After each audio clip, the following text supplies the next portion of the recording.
Hello बच्चों, आइए प्रश्न को देखते हैं। यदि 5 पाई सेंटीमीटर लंबाई की चाप द्वारा बनाए गए वृत्त के त्रिज्याखंड का क्षेत्रफल 20 पाई वर्ग सेंटीमीटर है तो वृत्त की त्रिज्या क्या होगी। और यहाँ पे 4 विकल्प दे रखे हैं। चारों विकल्पों में जो सही विकल्प होने वाला है उसका चयन करना है। प्रश्न को हल करने से पहले इसकी मुख्य अवधारणा के बारे में चर्चा कर लेते हैं। तो यहाँ पे हम लोग देखने वाले हैं मुख्य अवधारणा। यहाँ पे हमें वृत्त का जो त्रिज्याखंड होता है, त्रिज्याखंड क्या होता है, जैसे मान लो कि ये कोई वृत्त है, इसमें पूरा केंद्रीय कोण 360 डिग्री के बराबर होता है, लेकिन इसका केंद्रीय कोण का कोई सा छोटा सा भाग ले लेते हैं, मान लो थीटा के बराबर। वही थीटा जो है हम लोग डिग्री में लेते हैं। ये बिंदु ओ मान लो, ये बिंदु ए मान लो, ये बिंदु बी मान लो, और यहाँ पे जो चाप है उस पर स्थित बिंदु कोई सी मान लो। अब ये जो पूरा अपने पास ओ ए सी बी है, ये त्रिज्याखंड हो गया। तो यहाँ पे हम लोग बोल देते हैं ये केंद्रीय कोण हो गया, तो ये त्रिज्या हो गई वृत्त की। तो वृत्त की त्रिज्या हम लोग बोल देते हैं ये त्रिज्याखंड की त्रिज्या। यहाँ पे वृत्त को छोड़ो, त्रिज्याखंड पे चलते हैं। तो लिखते हैं, देखिए त्रिज्याखंड की त्रिज्या, त्रिज्याखंड की त्रिज्या ये हम लोग अपनी तरफ से मान लेते हैं आर के बराबर। ये दोनों आर हो गई। उसके बाद देखो केंद्रीय कोण किसके बराबर है, केंद्रीय कोण ये हमारे पास थीटा के बराबर है। आगे चलते हैं, ये थीटा डिग्री में होगा। अब त्रिज्याखंड के चाप की लंबाई, त्रिज्याखंड के चाप की लंबाई। देखो चाप कौन सा होगा पहले तो मैं बता देता हूँ। इसको एल से निरूपित करते हैं और चाप होने वाला है ये ए सी बी।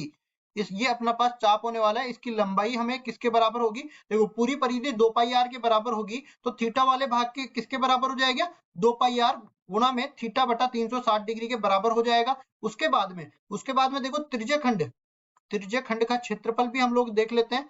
त्रिज्याखंड का क्षेत्रफल, तो इसमें हम लोग इसको a बोल देते हैं और ये बराबर हो जाएगा पूरे त्रिभुज पूरे वृत्त का क्षेत्रफल होता है पाई आर स्क्वायर, और थीटा भाग का लेना है तो थीटा बटा 360 डिग्री।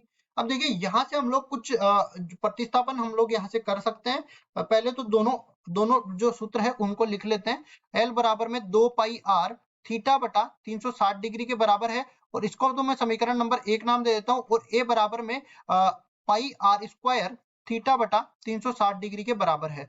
तो यहाँ से करते क्या है, इसको मैं समीकरण नंबर 2 नाम दे देता हूँ। समीकरण 2 में भाग दे देंगे समीकरण 1 का, तो ऊपर तो a रह जाएगा, इधर नीचे l रह जाएगा।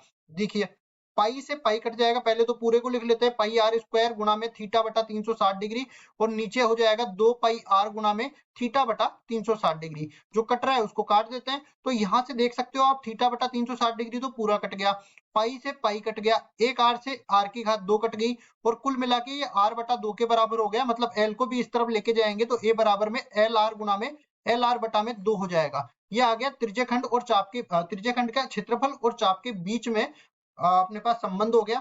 तो इसमें देखिए क्या दे रखा है, एक तो चाप की लंबाई एल का मान दे रखा है और त्रिज्याखंड का क्षेत्रफल ए का मान दे रखा है। तो वृत्त की त्रिज्या आर का मान हमें ज्ञात करना है। पहले तो लिखेंगे यहाँ पे एल का मान 5 पाई के बराबर दे रखा है सेंटीमीटर, और ए का मान अपने को 20 पाई वर्ग सेंटीमीटर के बराबर दे रखा है। तो आर का मान हमें ज्ञात करना है, और हम लोग जानते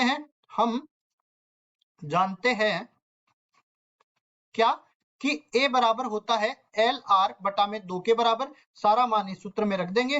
r का मान किसके बराबर हो जाएगा, 2a बटा में l के बराबर हो जाएगा।